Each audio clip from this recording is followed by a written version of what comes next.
সবাইকে জয় যিশু। আমাদের মহান প্রেমময় পিতা প্রভু যিশু খ্রিস্টের নামে আমি আজকে সবাইকে স্বাগত জানাই। আশা করি আপনারা প্রত্যেকে প্রভু যিশুর দয়ায় ভালো আছেন, সুস্থ আছেন। আমরা আজকে এই সময় তার অনুগ্রহে এবং দয়াতে পেয়েছি, তাই আসুন এই সময় আমরা ঈশ্বরের বাক্যপাঠের মধ্য দিয়ে যাই এবং তার কাছে আমাদের নিজেদের জীবনকে সমর্পণ করি এবং প্রার্থনা করি। আসুন, আমি আজকে যে বিষয়ের উপরে বাক্যপাঠ করব তা হচ্ছে মথিলিখিত সুসমাচার তার 14 অধ্যায় 22 থেকে 33 পদ পর্যন্ত। আমরা দেখি এখানে ঈশ্বরের বাক্য কি বলে। আর যিশু তখনই শিষ্যদিগকে দৃঢ় করিয়া বলিয়া দিলেন যেন তাহারা নৌকায় উঠিয়া তাহার অগ্রে পরপারে যান। আর ইতিমধ্যে তিনি লোকদিগকে বিদায় করিয়া দিবেন।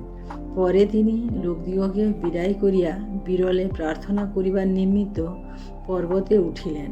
সন্ধ্যা হইলে পর তিনি সেই স্থানে একাকী থাকিলেন, কিন্তু নৌকাখানি স্থল হইতে অনেকটা দূরে গিয়া পড়িয়াছিল, তরঙ্গে টলমল করিতেছিল, কারণ বাতাস প্রতিকূল ছিল।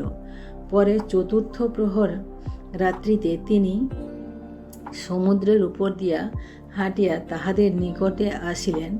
তখন শিষ্যরা তাহাকে সমুদ্রের উপর দিয়া হাঁটিতে দেখিয়া ত্রাসযুক্ত হইয়া কহিলেন, এ কি অপচ্ছায়া, আর ভয়ে চেঁচাইতে লাগিলেন। কিন্তু যিশু তখনই তাহাদের সহিত কথা কহিলেন, বলিলেন, সাহস করো, এ আমি, ভয় করিও না। তখন পিতর উত্তর করিয়া তাহাকে কহিলেন, হে প্রভু, যদি আপনি হন তবে আমাকে জলের উপর দিয়া আপনার নিকটে যাইতে আজ্ঞা করুন। তিনি বলিলেন, আইস। তাহাতে পিতর নৌকা হইতে নামিয়া জলের উপর দিয়া হাঁটিয়া যিশুর কাছে চলিলেন। কিন্তু বাতাস দেখিয়া তিনি ভয় পাইলেন এবং ডুবিয়া যাইতে যাইতে উচ্চস্বরে ডাকিয়া কহিলেন, হে প্রভু, আমায় রক্ষা করুন। তখনই যিশু হাত বাড়াইয়া তাহাকে ধরিলেন আর তাহাকে কহিলেন, হে অল্প বিশ্বাসী, কেন সন্দেহ করিলে? পরে তাহারা নৌকায় উঠিলে বাতাস থামিয়া গেল। আর যাহারা নৌকায় ছিলেন তাহারা আসিয়া তাহাকে প্রণাম করিয়া কহিলেন, সত্যই আপনি ঈশ্বরের পুত্র। আমেন। ঈশ্বর তার আপন বাক্যে আমাদের প্রত্যেককে আশীর্বাদ করুন। আমরা এই বাক্যে এখানে দেখি যে একটা ঘটনা, যেখানে প্রভু যিশু তার আগে যে ঘটনা ছিল সেখানে আমরা দেখেছি যে 5খানি রুটি ও 2টি মাছ দিয়ে প্রভু যিশু কি করেছিলেন, 5,000 লোককে তিনি খাইয়েছিলেন। এবং সেখানে সেই কাজ শেষ সমাপ্ত হওয়ার পরে তিনি কি বললেন, যে শিষ্যদেরকে বলেছিলেন যে তোমরা এগিয়ে যাও, অর্থাৎ তাদেরকে পরপারে অর্থাৎ অন্য এক জায়গায় যাওয়ার কথা বলেছিলেন, কারণ এখানকার কাজ সমাপ্ত হয়ে গেছে, এখন অন্য জায়গায় যাওয়ার কথা বলেছিলেন। তাই শিষ্যরা নৌকায় উঠে পরপারে চলে গেলেন। কিন্তু তারা নৌকায় যখন যাচ্ছিলেন তখন প্রভু যিশু কী করলেন, তিনি একাকী পিতার সাথে তিনি কথা বললেন, অর্থাৎ তিনি প্রার্থনা করলেন। এবং তিনি এটাও বুঝতে পেরেছিলেন যে নৌকা এখন ঝড়ে টলমল হচ্ছে, তার শিষ্যরা ভয় পাচ্ছে, তিনি এটাও বুঝতে পেরেছিলেন। তাই তিনি চতুর্থ প্রহরে রাত্রির শেষের দিকে তিনি কী করলেন, যে জলের উপর দিয়ে হেঁটে শিষ্যদের কাছে আসছিলেন। আর শিষ্যরা তাকে দেখে ভয় পেয়েছিল প্রথমে। পরে যখন তিনি বললেন যে আমি, ভয় পাওয়ার কিছু নেই, তখন পিতর বললেন যে প্রভু, যদি আপনি হন তো তাহলে আমাকে আজ্ঞা দিন, আমি আপনার কাছে জলের উপর দিয়ে যাব। তখন প্রভু যিশু বললেন, এসো। কিন্তু আমরা এখানে দেখি যে তারপরে পিতর গেলেন, কিন্তু পিতর এদিক ওদিক তাকিয়ে যখন ভয় পেলেন, সমুদ্রের তরঙ্গ দেখে ভয় পেলেন, তখন তিনি ডুবে যাচ্ছিলেন এবং তিনি হাত বাড়িয়ে প্রভু যিশুকে চিৎকার করে বলেছিলেন, হে প্রভু, আমাকে বাঁচান। তখন প্রভু তাকে তার হাত ধরে তুলে নিয়েছিলেন এবং নৌকায় উঠেছিলেন এবং আমরা দেখি ঝড় থেমে গেছিল। এবং তখন সেখানে যারা ছিল তারা প্রভুকে প্রণাম করেছিল এবং কি করেছিল, যে বলেছিল যে ইনি সেই ঈশ্বরের পুত্র। আমরা ঘটনা এটাই পড়লাম। তা এখানে আমরা যে বিষয় আজকে আমরা দেখব, যে আমাদের বিশ্বাস, প্রার্থনা এবং আমাদের প্রভু যিশুর সহিত আমাদের গমনাগমন আমাদের জীবনে, বাস্তবিক জীবনে আমরা কিভাবে করি তার উপরে আমরা এখান থেকে আমি আপনাদের সাথে কিছু আলোচনা করব। আমরা দেখি এখানে নৌকা হচ্ছে আমাদের জীবন, অর্থাৎ আমরা যেখানে বসবাস করি সেটা হচ্ছে আমাদের নৌকা, আর সমুদ্র হচ্ছে এই পৃথিবী, আর প্রভু যিশু আমাদের সম্মুখে তিনি রয়েছেন। অর্থাৎ আমরা যারা প্রভু যিশুকে বিশ্বাস করি, আমাদেরকে তিনি বলেছেন যে এগিয়ে চলো, তোমরা এগিয়ে চলো। অর্থাৎ প্রভু যিশুতে আমাদেরকে বৃদ্ধি পেতে বা বেড়ে চলতে তিনি আমাদেরকে আজ্ঞা দিয়েছেন, এবং সেই আজ্ঞা যখন আমরা মেনে চলি তখন আমাদের জীবনে কোনো বিপদ আসে না।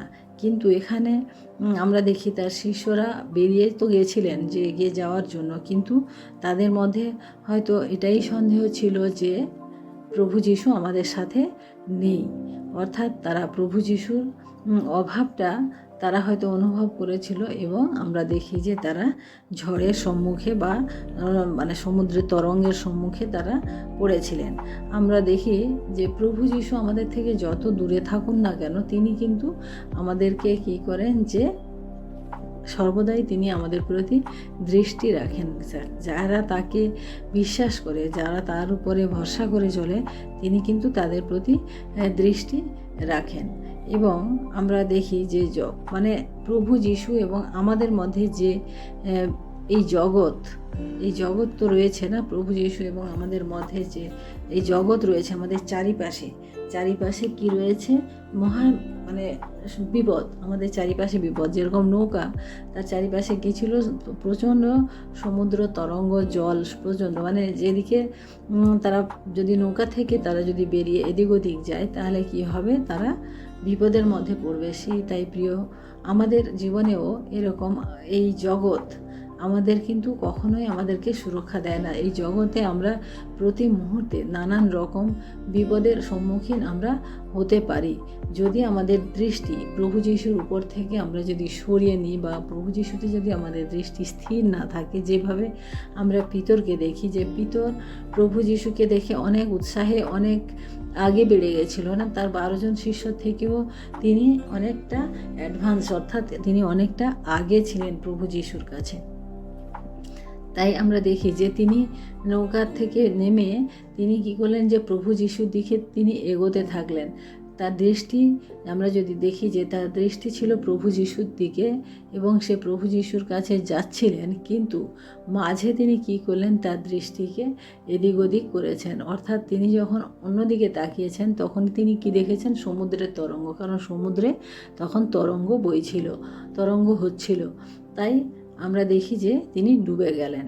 তাই প্রিয় ভাই বোনেরা, আমরা এখান থেকে যে শিক্ষা পাই, আমি আজকে এই বিষয়ের উপরে আপনাদের কাছে আমি গুরুত্ব দিতে চাই যে এখানে যে আমরা শিক্ষা পাই, আমাদের জীবন আমরা যখন প্রভু যিশুর থেকে আমাদের চোখ, আমাদের ধ্যান, আমাদের জ্ঞান বুদ্ধি আমরা যখন সরিয়ে আমাদের নিজেদের জীবনের জন্য আমরা জগতের জন্য আমরা ব্যবহার করি, তখন আমরা কিন্তু ডুবে যাই। কারণ আমাদের দৃষ্টি, পিতরের দৃষ্টি যতক্ষণ প্রভু যিশুর প্রতি ছিল ততক্ষণ কিন্তু তার কোনো বিপদ হয়নি, তার কোনো কিছু হয়নি, সে হয়তো ভাবতে পেরেছিল। কিন্তু যখনই তার দৃষ্টি এদিকে ওদিক হয়েছে, সে তখন ডুবে গেছে। তাই প্রিয় ভাই বোনেরা, আমরাও আজকে আমাদের দৃষ্টি, আমাদের ধ্যান জ্ঞান আমাদের প্রভু যিশুর উপরে আমাদের হওয়া উচিত। কারণ তিনি আমাদেরকে আশীর্বাদ করেছেন, তিনি মনোনীত করেছেন আমাদেরকে, তিনি আমাদের পাপ থেকে ক্ষমা করেছেন, তিনি আমাদেরকে আমাদের সেই দুরবস্থা থেকে তিনি তুলে নিয়ে এসে আজকে আমাদের ঈশ্বরের পুত্রকন্যা হওয়ার জন্য তিনি অধিকার করে দিয়েছেন। আমরা প্রত্যেকে পাপে ডুবেছিলাম, আমাদের জীবন পাপের রক্তের মতো লাল ছিল আমাদের পাপ, কিন্তু তিনি কি করলেন? তিনি আমাদের সেই পাপকে তুষারের মতো তিনি শুভ্র বা সাদা করে দিলেন। তাই প্রিয় ভাই বোনেরা, আমাদের জীবনে আমরা যখন এত আশীর্বাদ পেয়েছি, এত কিছু পেয়েছি প্রভু যিশুর কাছে, তাহলে কেন আমরা প্রভু যিশুর প্রতি দৃষ্টি রাখবো না? আমাদের দৃষ্টিকে কেন এদিক ওদিক করব? আমাদের বিশ্বাস, আমাদের সমস্ত ধ্যান জ্ঞান আমরা যখন প্রভু যিশুর প্রতি করি, তখন আমাদের যে প্রয়োজন, আমরা জানি না আমাদের প্রত্যেকের অনেকে কিছু প্রয়োজন রয়েছে, আমাদের জীবনে অনেক কিছু প্রয়োজন রয়েছে, কিন্তু আমরা কি করি, সেই প্রয়োজন অনুযায়ী আমরা ঈশ্বরের কাছে চাইতে শুরু করি, কিন্তু আমাদের ধ্যান জ্ঞান প্রভুর প্রতি থাকে না। কারণ প্রভু যেভাবে বলেন সেভাবে আমরা চলি না, আমরা প্রভুর বাক্য আমরা মনন করি না। কারণ তখনই আমরা প্রভুর প্রতি আমাদের জীবন মানে আসক্ত থাকবে যতক্ষণ আমরা তার বাক্য পাঠ করতে পারবো, যতক্ষণে তার বাক্যের মধ্য দিয়ে থাকতে পারবো। কারণ ঈশ্বরের বাক্য যদি আমাদের অন্তরে না থাকে, আমাদের মধ্যে না থাকে, তাহলে আমাদের ধ্যানকে আমরা অন্য দিকে চলে যাবে, কারণ অন্য কিছু বাক্য আমাদের জীবনে চলে আসবে। তাই প্রিয় ভাই বোনেরা, আজকে আমি বলতে চাই যে আমরা যারা প্রভু যিশুকে বিশ্বাস করি, যারা ভরসা করি, আমাদের কোনো কিছু চাইতে হবে না। আপনি বলুন, আর আপনার সন্তান যখন আপনার ঘরে আসে, তার কোনো কিছু তার চাওয়ার দরকার হয় না, তার যেটা প্রয়োজন সে সেটাই ব্যবহার করে, যেটা প্রয়োজন সে সেটাই গ্রহণ করে। তাই আমাদেরও এই জগৎ তিনি আমাদের জন্য দিয়েছেন, তিনি এই জগতের অধিকর্তা এবং তার সন্তান আমরা, এবং অতএব আমাদের কোনো কিছুর অভাব বা কোনো কিছুর প্রয়োজন আমরা যেটা অনুভব করি সেটা হচ্ছে আমাদের জাগতিক লালসার জন্য আমরা করি। কিন্তু আমরা যদি প্রভুর উপরে বিশ্বাস করি বা ভরসা করি বা প্রভুর দিকে দৃষ্টিপাত করি, তাহলে আমাদের এই সমস্ত কিছু আর থাকবে না। আমাদের আমরা বলি যে আমরা আশীর্বাদ পেয়েছি না, আমরা কিসের আশীর্বাদ পেয়েছি? আমরা বলতে পারি, আমরা কি বলতে পারি যে আমরা কিসের আশীর্বাদ পেয়েছি? আমরা যদি এফেসীয় তার 2 অধ্যায় 1 পদ এবং 4 থেকে 6 পদ পাঠ করি। এফেসীয় 2 অধ্যায় 1 থেকে 1 পদ আমি আগে পাঠ করি আপনাদের জন্য। আর যখন তোমরা আপন আপন অপরাধে ও পাপে মৃত ছিলে, তখন তিনি তোমাদিগকে জীবিত করিলেন। অর্থাৎ আমাদের আশীর্বাদ হচ্ছে এটাই যে আমরা যখন পাপে মৃত ছিলাম, তিনি আমাদিগকে জীবিত করেছেন, তিনি আমাদেরকে সেখান থেকে তিনি তুলে নিয়েছেন। আমি 4 থেকে 6 পদ পর্যন্ত আমার পাঠ করি। কিন্তু ঈশ্বর দয়া ধনবান বলিয়া আপনার যে মহাপ্রেমে আমাদিগকে প্রেম করিলেন, তৎপ্রযুক্ত আমাদিগকে এমনকি অপরাধে মৃত আমাদিগকে খ্রিস্টের সহিত জীবিত করিলেন। অনুগ্রহেই তোমরা পরিত্রাণ পাইয়াছ, এবং তিনি খ্রিস্ট যিশুতে আমাদিগকে তাহার সহিত উঠাইলেন এবং তাহার সহিত স্বর্গীয় স্থানে বসাইলেন। অর্থাৎ আমরা যে আশীর্বাদ পেয়েছি তার কাছ থেকে, অর্থাৎ তিনি আমাদিগকে আমাদের পাপ থেকে উদ্ধার করেছেন এবং আমাদিগকে তার পুত্র বা কন্যা হওয়ার অধিকার দিয়েছেন, এবং এটা দিয়েছেন যে স্বর্গীয় স্থানে তার সাথে বসবাস করার তিনি অধিকার দিয়েছেন। এই হচ্ছে